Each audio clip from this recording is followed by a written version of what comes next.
धर्म परिवर्तन को लेके कई सारे रैकेट्स चल रहे हैं। ये चीजें बाहर से कैसे फंडिंग हो रही, क्या कुरान इस बारे में कुछ कहता है? ये गलत है, यानी इस्लाम के हिसाब से भी गलत हुआ, सनातन के हिसाब से भी गलत और संविधान के हिसाब से भी ये बात गलत हुई। मैं बार बार कहता हूँ कि विदेशों से यदि फंडिंग आ रही है तो आतंकवाद को ही प्रोत्साहित करने तो आ रही है, तो वो तो एक आतंकवादी किस्म के लोग हैं। और ये जो बनेंगे ये कट्टरपंथी बनते हैं, सीधा आतंकवादी बनते हैं। क्यों? इनको ये प्रूफ करना होता है मेरी माँ हिंदू थी तो मैं कम मुसलमान नहीं हूँ, कि बच्चे तो अल्लाह की देन है। मतलब इनका व्यंग कैसे बन रहा है, बच्चे अल्लाह की देन है। खिलाएगा मोदी, घर मोदी देगा, आयुष्मान कार्ड मोदी देगा, प्रधानमंत्री आवास मोदी देगा, मुद्रा ऋण मोदी देगा। झिंगुर को एक काला स्प्रे मारकर तुरंत एनकाउंटर कर दो, इसको तुरंत एनकाउंटर करना चाहिए। मेरे योगी जी से निवेदन है, ताकि चार लोग देखें तो लोग ऐसी हरकत करने की हिम्मत ना करें। भारत को गजवा हिंद करने को लेके इतना ज्यादा जुनून क्यों है? गजवा हिंद हो चुका है, अब तो ये गंगा का प्रदेश है ना। पाकिस्तान मुसलमान बन चुका है, भीख मांग रहे हैं ये अलग बात है, पर ऑफिशियली तो आपके पासपोर्ट में लिखा हुआ है ना इस्लामिक रिपब्लिक ऑफ पाकिस्तान। ये जो पाकिस्तानी है ना बड़े बेवकूफ हैं। हमने बनाया पंचतत्व के आधार पर पृथ्वी मिसाइल, पृथ्वी अग्नि। वो इतने गधे हैं कि ये पृथ्वीराज चौहान समझकर उसके बदले में गौरी मिसाइल बनाए हैं। पृथ्वीराज चौहान को मेरे पिता है कह रहे हैं, मेरे पूर्वज, उनका सीधा नाम ले रहे हैं, और मोहम्मद गौरी को कह रहे हैं रहमतुल्लाह अलैह। तो ये तो बेवकूफी हुई। बेवकूफी हुई। अपने बाप के कातिलों को आप अल्लाह का वली मान रहे हो।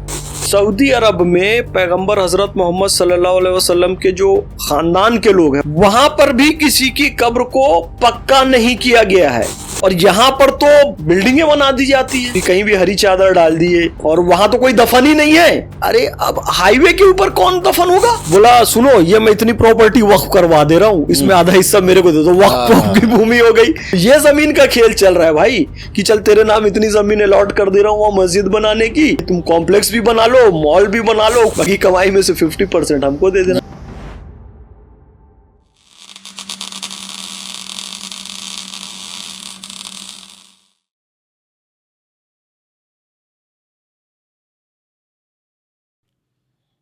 नमस्कार, मैं हूं राजीव पाठक और आप देख रहे हैं रूबरू विद राजीव। आज पब्लिक डिमांड पे, यानी कि जनता की डिमांड पे, हमें अपने एक बड़े ही इम्पोर्टेंट गेस्ट को दोबारा बड़ी जल्द ही री इन्वाइट करना पड़ रहा है। नाम है जनाब का मोहम्मद फैज़ खान। बहुत शुक्रिया। लेकिन अपने आप को सनातनी फैज़ खान बताते हैं।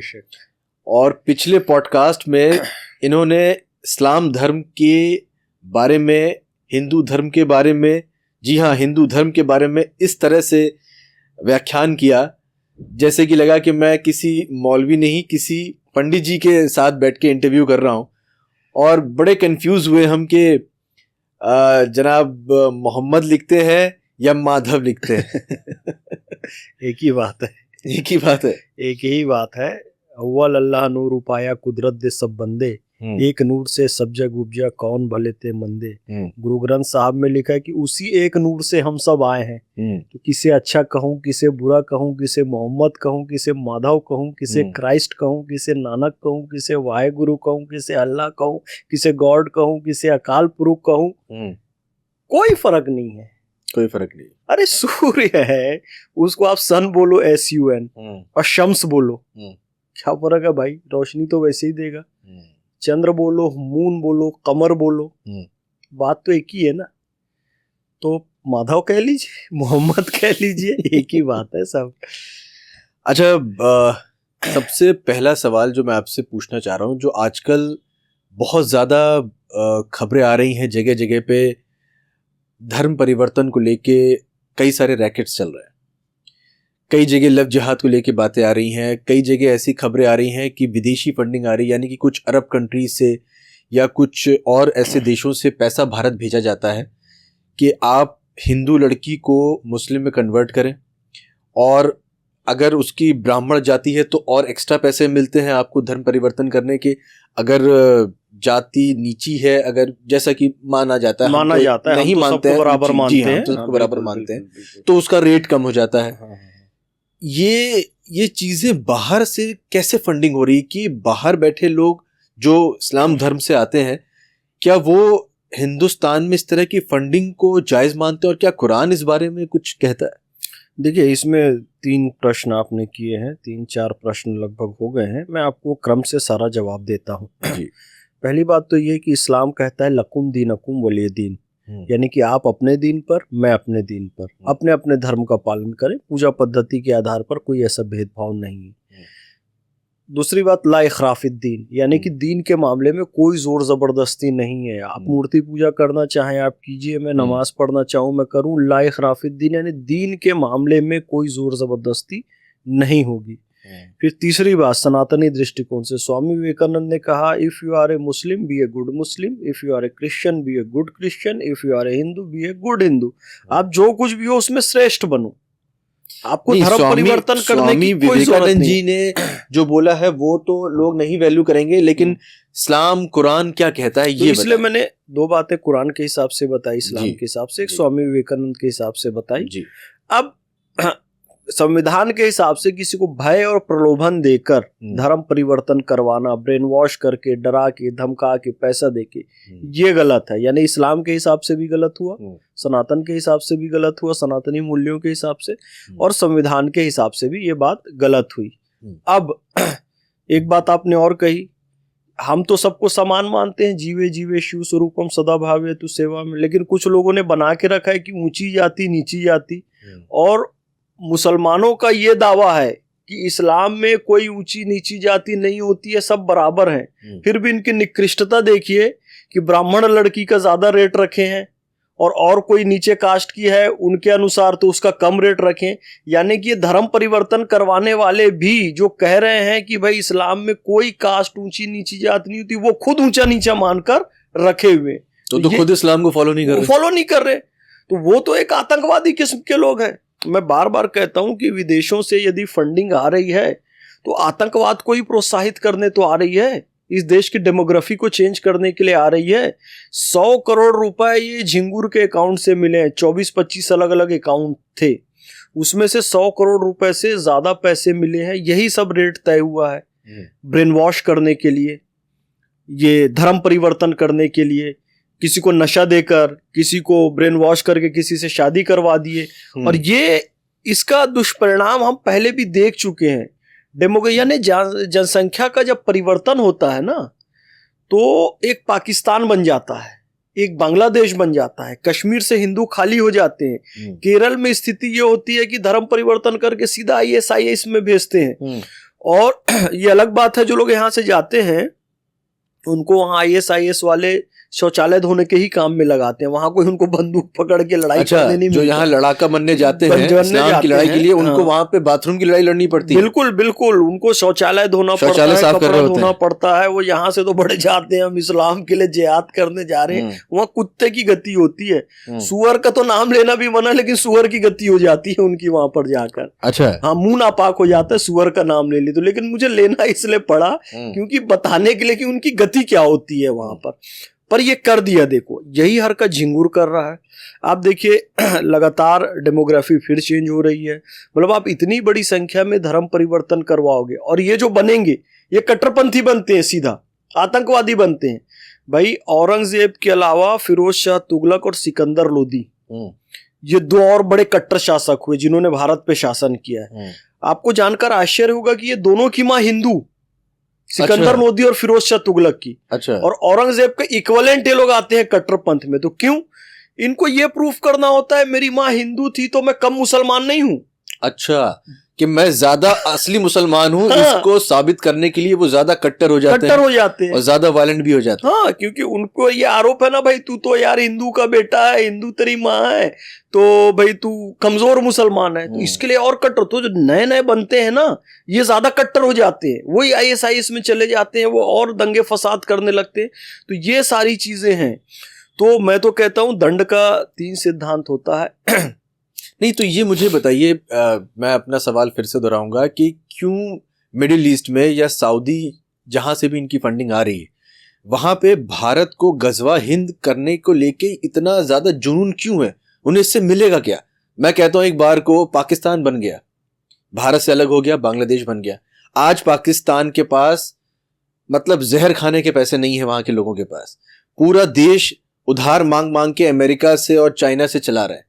तो वहां क्यों नहीं फंडिंग दे रहे हो? वो तो तुम्हारे पूरा पाकिस्तान का जो इलाका है, अफगानिस्तान का जो इलाका है, कभी हिंदू हुआ करता था, ठीक है। अब वो मुसलमान बन गए, मुसलमान बनने के बाद आपने उनको मरने के लिए छोड़ दिया। यही फंडिंग आप पाकिस्तान को नहीं भेज रहे। और सबसे पहले तो बाजू में गाजा है, जहां बिस्किट एक पार्ले जी 2500 रुपए का मिल रहा है। भूख के सारे वीडियो आ रहे हैं, बच्चियां रो रही है, हम लोग इमोशनल हो रहे हैं। बाजू से सऊदी नहीं भेजता है, बाजू से ओमान नहीं भेजता है, कुवैत नहीं भेजता है, बहरीन नहीं भेजता है, कोई नहीं भेज रहा है। वो यहाँ पर क्यों भेज रहे हैं भाई? यही प्रश्न है ना। और भारत और पाकिस्तान और बांग्लादेश ही नहीं बना है, 57 कंट्री बन चुके हैं। सोमालिया कैसे बना है? सोमालिया भी तो ऐसे ही बना। सोमालिया से लेके उधर मोरक्को तक सारे नॉर्थ अफ्रीका जो है वो सारे देश बन चुके हैं। इधर मिस्र बन चुका है जो यूरोप टच करता है, इधर ईरान इराक बन चुका है, पाकिस्तान बन चुका है, बांग्लादेश बन चुका है। जो गल्फ के 5-6 देश है ना, मतलब 57 में से 10 देशों को छोड़ दो तो वहां कमाने खाने लायक स्थिति है। बाकी सब में भुखमरी है। आप चाहे मोरक्को चले जाओ, चाहे सोमालिया चले जाओ, चाहे आप बांग्लादेश तक आ जाओ, थोड़ी बहुत स्थिति ठीक इसकी है, मलेशिया की। बाकी सारे देशों की स्थिति खराब है। और फिर से हमको एक देश में इस्लामिक देश बनाने की जिद है, गजवाए हिंद की जिद है। गजवाए हिंद क्या है? वो हो चुका है। ये जो पाकिस्तानी है ना, बड़े बेवकूफ हैं। ये लोग मोहम्मद गौरी को बड़ा प्रतिष्ठित करते हैं। मोहम्मद गौरी हमने बनाया पंचतत्व के आधार पर पृथ्वी मिसाइल, पृथ्वी अग्नि। वो इतने गधे हैं कि ये पृथ्वीराज चौहान समझकर उसके बदले में गौरी मिसाइल बनाए। और गौरी ने आक्रमण किया, मेन एरिया पाकिस्तान का था, वहां हिंदुओं पर अत्याचार किया, उनको जबरदस्ती जो मुसलमान बनाया। उन्हीं की औलादें आज गौरी को महिमा मंडित कर रही है, मोहम्मद गौरी को। यानी कि जिन्होंने उनके पूर्वजों की औरतों के साथ रेप किया, उनके मर्डर किए, बच्चों को मारा, को बाप दादाओं को मारा, आज वो उन्हीं को अपना आइडल मानते हैं। अरे व्हाट अबाउट मौलाना तारिक जमील? वहां के इतने बड़े स्कॉलर हैं, तारिक जमील का भी सर्च करना। वो बता रहे हैं कि मेरे पूर्वज जो हैं वो पृथ्वीराज चौहान हैं। और फिर वो ये कह रहे हैं कि जब शहाबुद्दीन मोहम्मद गौरी रहमतुल्लाह अलैह आए, मतलब जिन पर अल्लाह की रहमत है, जो आकर अटैक कर रहा है, हमला कर रहा है, उसको रहमतुल्लाह अलैह बोल रहे हैं। और जो इनके बाप है पृथ्वीराज, उसका सीधा नाम ले रहे हैं। श्रीमान आदरणीय कुछ तो बोलते। पृथ्वीराज चौहान को मेरे पिता है कह रहे हैं, मेरे पूर्वज, उनका सीधा नाम ले रहे हैं। और मोहम्मद गौरी को कह रहे हैं रहमतुल्लाह अलैह। तो ये तो बेवकूफी हुई। अपने बाप के कातिलों को, अपने पूर्वजों के हत्यारों को, जिन्होंने आपके परिवार की महिलाओं के साथ दुष्कर्म किया, उनको आप अल्लाह का वली मान रहे हो। मोहम्मद गौरी आतंकवादी है। 712 आया मोहम्मद बिन कासिम, आतंकवादी। 1000 से 1075 महमूद गजनवी, आतंकवादी। 1191 1192 मोहम्मद गौरी, आतंकवादी। 1398 तैमूर लंग, आतंकवादी। 1526 बाबर, आतंकवादी। 1761 अहमद शाह अब्दाली, आतंकवादी। नादिर शाह, आतंकवादी। ये आतंकवादी है, अल्लाह के वली थोड़ी है ये लोग। इस्लाम तो दया की बात करता है। अल्हम्दुलिल्लाह रब्बिल आलमीन, अल्लाह सारे आलम का रब है। औज़ बिल्लाहि मिनश शैतानिर रजीम, बिस्मिल्लाहिर रहमानिर रहीम। शुरू अल्लाह के नाम से जो बड़ा कृपालु और दयालु है। ये कैसे हत्या कर रहे हैं, बलात्कार कर रहे हैं, अल्लाह के प्रतिनिधि मान रहे हैं, और कुछ स्कॉलर्स उनको अल्लाह का वली भी मान रहे हैं। नहीं तो देखिए इन्होंने तो ये जिद इनको खत्म करनी चाहिए। गजवाए हिंद का जो आप कह रहे हैं वो हो चुका है। पाकिस्तान मुसलमान बन चुका है, इस्लामिक रिपब्लिक ऑफ पाकिस्तान घोषित हो चुका है। भीख मांग रहे हैं ये अलग बात है, पर ऑफिशियली तो आपके पासपोर्ट में लिखा हुआ है ना इस्लामिक रिपब्लिक ऑफ पाकिस्तान। अब यार जिद खत्म करो। और ये तो गंगा का प्रदेश बचा है। बाकी अगर आप हिंद को, यदि आप सिंध से हिंद जोड़ते हो, तो सिंधु नदी का जो हमने 80% जल भी पाकिस्तान को दिया हुआ है, सिंधु नदी का मैक्सिमम पार्ट वहां पर बहता है, तो वो गजवाए हिंद हो चुका है। अब तो ये गंगा का प्रदेश है ना। गंगा यमुना सरस्वती का प्रदेश है, रावी सतलज झेलम चिनाव का प्रदेश है, ये नर्मदा मैया का प्रदेश है, ये कृष्णा कावेरी गोदावरी का प्रदेश है, ये खारून नदी महानदी का प्रदेश है। तो भाई ये क्षेत्र के लिए गजवाए हिंद नहीं है, वो जो होना था वो हो चुका है। नहीं, मैं फिर से यही जानना चाहूंगा कि आप चूंकि काफी इनको स्टडी करते हैं, आपने हिस्ट्री बहुत अच्छे से पढ़ी, आपने एक एक सन बता दिया कि कब कौन आक्रांता भारत में घुसा। भाई आपने 5 लाख रुपए देके मान लीजिए एक ब्राह्मण की बेटी को मुसलमान बना दिया, वो बन गई, उसको कुछ पैसे भी दिए, उस मौलवी को दिए जिसने उसको कन्वर्ट करने के लिए ये काम किया, अब वो मुस्लिम बन गई। किसी मुस्लिम लड़के से उसने निकाह भी कर लिया, शादी कर ली, बच्चे पैदा कर लिए, अब वो भूखमरी में आ गई, उसके पास कोई काम नहीं, धंधा नहीं, नौकरी नहीं, कोई रोजगार नहीं, अब उसको कोई पैसे नहीं दे रहा। तो ये जितने भी कन्वर्टेड, चाहे पाकिस्तान, तो हम पूरे देश की बात कर रहे हैं, वो पूरा देश भीख मांगने की कगार पे आ गया, उनको वो पैसा नहीं दे रहे, और वहां के लोग बेवकूफ है, उनको ये बात की अकल नहीं आ रही कि हम कन्वर्ट तो हो गए, लेकिन अब हमें मदद के लिए नहीं मदद नहीं दी जा रही। इससे अच्छा है तो वापस वो हिंदू बन जाए, फिर से पैसे मांगे कि भैया हम फिर से इस्लाम में तभी आएंगे जब हमें पैसे दोगे। ये तो समझदारी, मैं तो कहता हूं कि ये तो बिजनेस बनाना चाहिए। देखो, क्रिश्चियन मिशनरीज की तरह क्रिश्चियन मिशनरीज टोटल बिजनेस बन चुका है अब। हाँ। उसी राह में ये मुसलमान भी जा रहे हैं। उसमें खुले आम चल रहा है, एक बोरी चावल दो या स्कूल में एडमिशन करवाओ और ये करो तो आदमी क्रिश्चियन बन, या इलाज करवा दो क्रिश्चियन बन जाता है। वो लोग सेचुरेशन पे पहुंच चुके हैं, वो खुल के कर रहे हैं। अब मुसलमानों की भी दुर्गति यही होने वाली है। मतलब इतना गंदा तरीका कि आप पैसे देके, लालच देके उनको परिवर्तन करवा रहे, और वो लोग जो बन चुके हैं उनकी स्थिति भी यह है, क्या मैं आपको बताऊं, कि बच्चे तो अल्लाह की देन है। मतलब इनका व्यंग कैसे बन रहा है, बच्चे अल्लाह की देन है, खिलाएगा मोदी। हाँ, ये हमारी एक रील बड़ी वायरल भी हुई। तो एक जनाब कह रहे हैं कि जी बच्चे तो अल्लाह की देन है, जब तक देते रहेंगे हम तो पैदा करेंगे, हम तो लेते रहेंगे। हाँ। तो फिर जब उसे पूछा गया कि भाई इनको नौकरी कौन देगा, तो मोदी देगा। इनको अनाज कौन देगा, मोदी देगा। मोदी क्यों देगा, फिर तो अल्लाह ही देंगे। घर मोदी देगा, आयुष्मान कार्ड मोदी देगा, प्रधानमंत्री आवास मोदी देगा, मुद्रा ऋण मोदी देगा, किसान निधि मोदी देगा। ये बच्चे पैदा करते जाएंगे, और ये बच्चे खुद भी नहीं पैदा करेंगे, कन्वर्ट करा के करेंगे। उसके बाद जब गरीबी की स्थिति आ जाएगी, वो हिंदू लड़की जो मुसलमान बनी है, फिर उसको गुस्से में आके तलाक दे देंगे, और तलाक देने के बाद फिर किसी के साथ हलाला करवाएंगे, जगह जगह हलाला करवाएंगे, फिर उसके बाद फिर शादी करेंगे। उसको जाने का कोई उपाय नहीं है।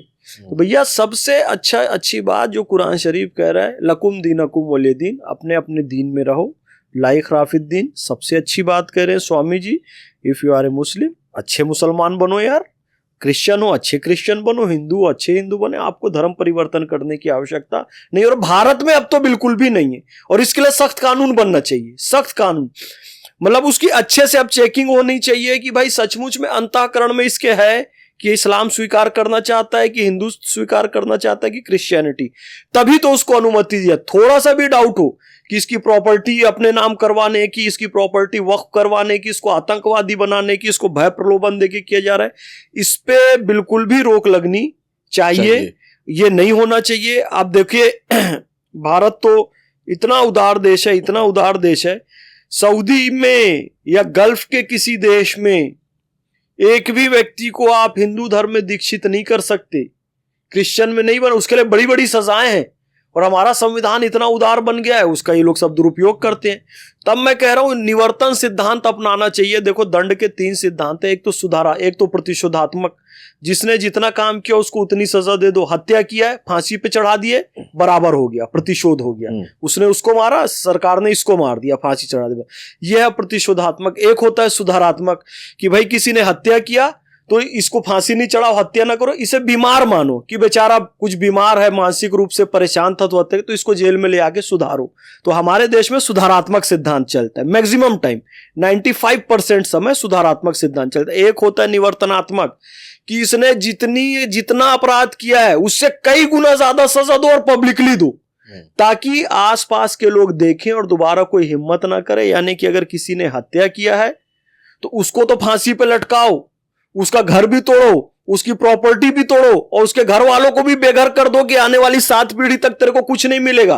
वो 7वीं पीढ़ी जो पैदा होगी, भाई क्यों मेरे को घर नहीं मिल रहा है, तेरे परदादा लक्कड़ दादा ने इतना गंदा काम किया था। इसको निवर्तन सिद्धांत कहते हैं। जब 4 लोग देखेंगे ना कि इसका घर तोड़ा जा रहा है, और झिंगुर को एक काला स्प्रे मारकर तुरंत एनकाउंटर कर दो, इसको तुरंत एनकाउंटर करना चाहिए। मेरे योगी जी से निवेदन है, ताकि 4 लोग देखें कि इसने जो हरकत की है तो इसका एनकाउंटर किया, प्रॉपर्टी खत्म हो गई, परिवार बेघर हो गया, तो लोग ऐसी हरकत करने की हिम्मत ना करें। ये निवर्तन सिद्धांत है, और ऐसे ही होना चाहिए इन लोगों के साथ। अच्छा, एक वीडियो काफी वायरल हो रहा है अभी गाजियाबाद का, और कई जगह ऐसे वीडियोस पहले भी आते रहे हैं कि कहीं भी ग्रीन बेल्ट देखी, और या कोई भी खाली सरकारी जमीन देखी, या किसी की प्राइवेट जमीन भी देखी, वहां पे कब्र सी बनाई, चद्दर बिछा दी, एक साहब जनाब बैठ गए, जिनका रूप एक मौलवी का है, और उन्होंने वहां पे पैसे लेने शुरू कर दिए कि आओ चद्दर चढ़ाओ और कुछ दान पुण्य करो, और हिंदू भी वहां पहुंच जाते हैं। हमारे गेस्ट हैं अश्विनी उपाध्याय जी, जिन्होंने इस्लाम धर्म को स्टडी करके सुप्रीम कोर्ट के बहुत बड़े वकील भी हैं। उनका ये कहना है कि जी इस्लाम धर्म में तो कहीं भी मज़ार के बारे में लिखा ही नहीं है, और मज़ार बनाना तो वैसे भी गलत है, बिल्कुल गैर कानूनी है इस्लाम धर्म के हिसाब से। इस पे आप क्या प्रकाश डालें? देखिए, इस्लाम अश्विनी भाई साहब जो है, मैं उनको जानता हूँ। उन्होंने बहुत सारी याचिकाएं लगाई हुई हैं और धर्म और रिलीजन को लेके भी वो लगातार बहुत सारा काम कर रहे हैं, और बड़े जेन्युइन पर्सन हैं और तार्किक भी हैं और बड़े पढ़े लिखे समझदार एडवोकेट हैं और राष्ट्रवादी हैं, देश प्रेमी हैं। ये बहुत अच्छी बात है। तो मैं उन्होंने जो बात कही है ना, वो अकॉर्डिंग टू इस्लाम उन्होंने बात कही है। देखिए, सबसे कट्टर शासक भारत में हम औरंगजेब को मानते हैं। औरंगजेब ने वसीयत करके गया कि मेरी पक्की कब्र नहीं बनाना, उस पर कोई स्ट्रक्चर नहीं बनाना। तो आज भी आप खुलदाबाद जाके देखोगे ना, जहाँ पर अभी संभाजी नगर नाम हो गया, औरंगाबाद संभाजी नगर हो गया, तो वो औरंगाबाद में एक जगह खुलदाबाद, जहाँ पर उसकी कब्र है, कच्ची कब्र है, अभी भी उस पर कोई स्ट्रक्चर नहीं है। औरंगजेब की कब्र आज भी कच्ची है ना। जबकि कब्र तो बहुत लंबे समय तक रखने की भी आवश्यकता नहीं। उसका रीजन ये है कि एक कब्र से 70,000 लोग निकलेंगे कयामत के दिन।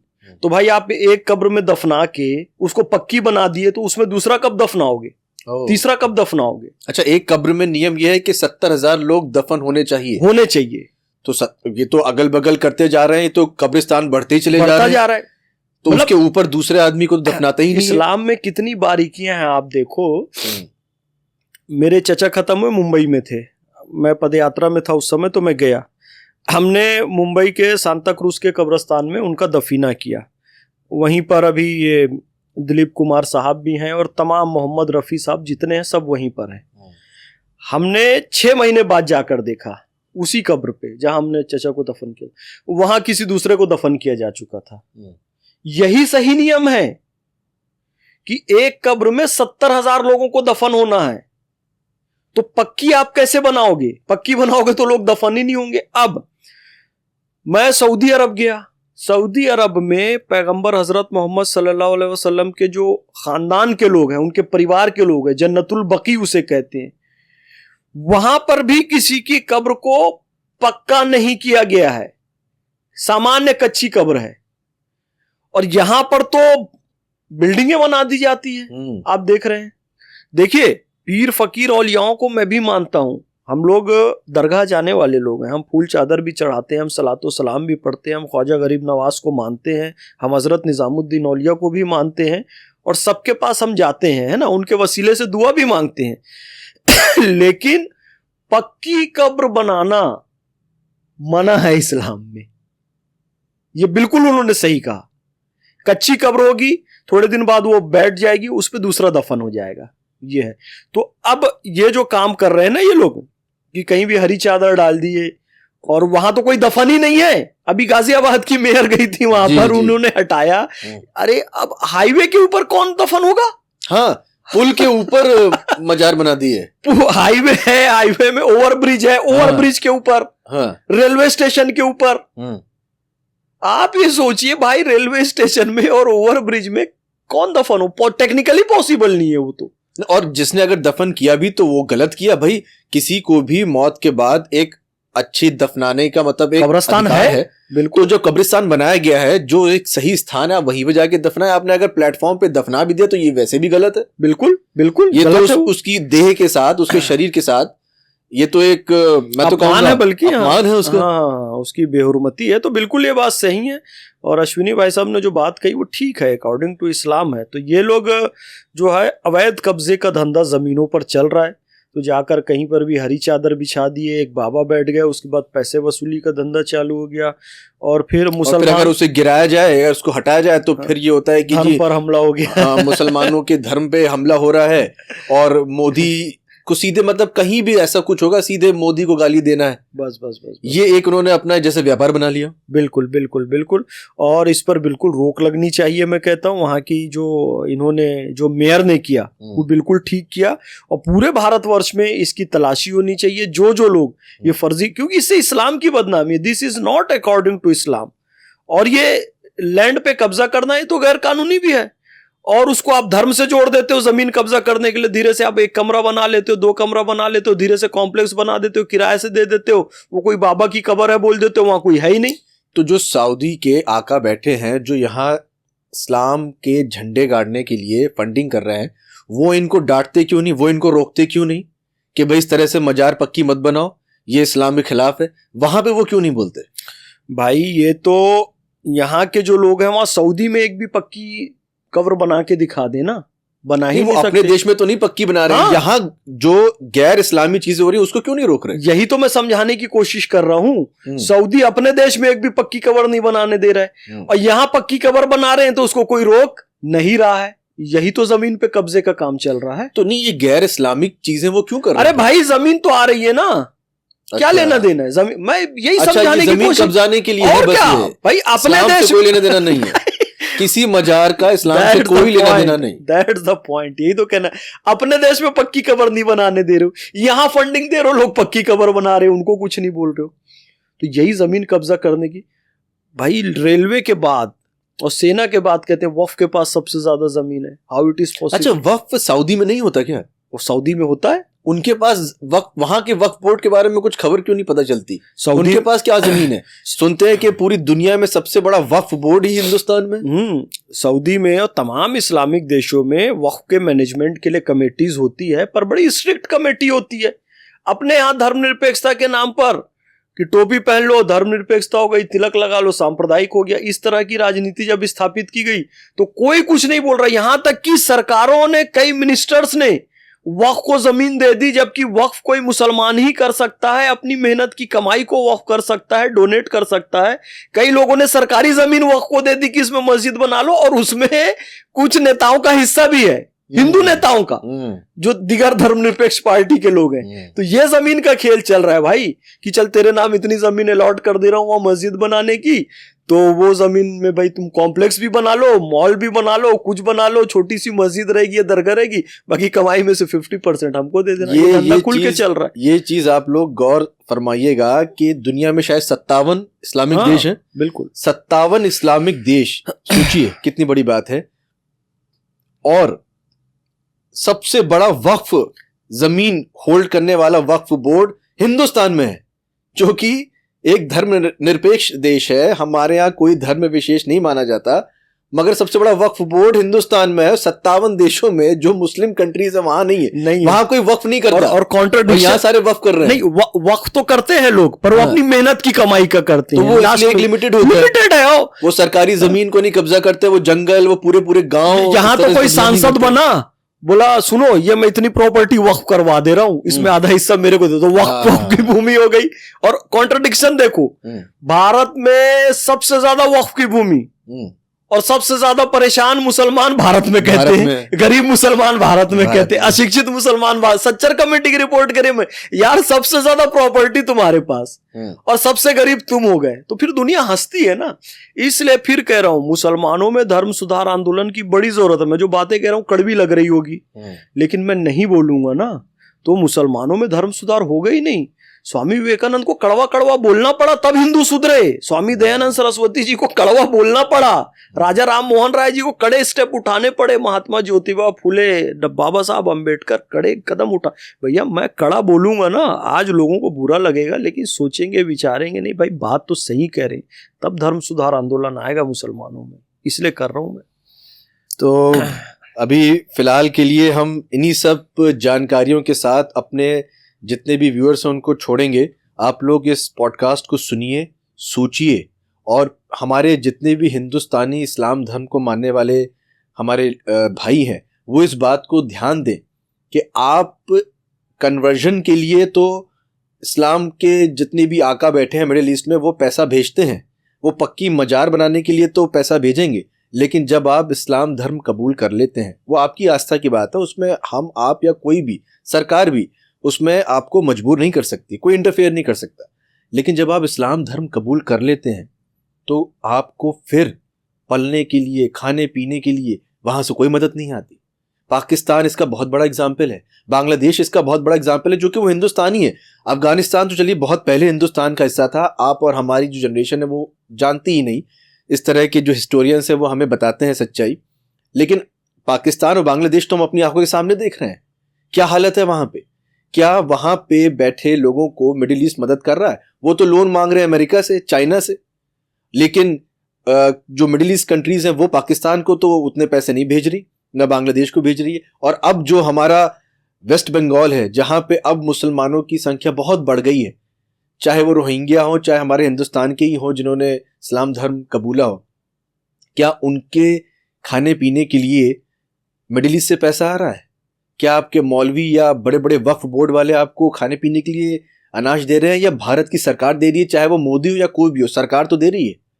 तो यहाँ की सरकार जब यहाँ की जमीन आपको खाने के लिए दे रही है, मुफ्त में 80-85 करोड़ लोगों को अनाज दिया जा रहा है, तो आप इस सरकार के, इस जमीन के ईमानदारी आपके लिए ज्यादा जरूरी है, या वो दूर बैठे आका जिनको आपसे कोई लेना देना नहीं, जिन्हें बस इतना मतलब था कि एक बार आप कन्वर्ट हो जाओ, उसके बाद आपको भूखा मरने के लिए छोड़ दिया गया है, आपको आपके लिए वो ज्यादा इंपॉर्टेंट है, या ये सरकार, या यहाँ के लोग जो आपके साथ ही पैदा हुए, जो सेम डीएनए के हैं, जिनके पूर्वज आपके हमारे सब एक हैं?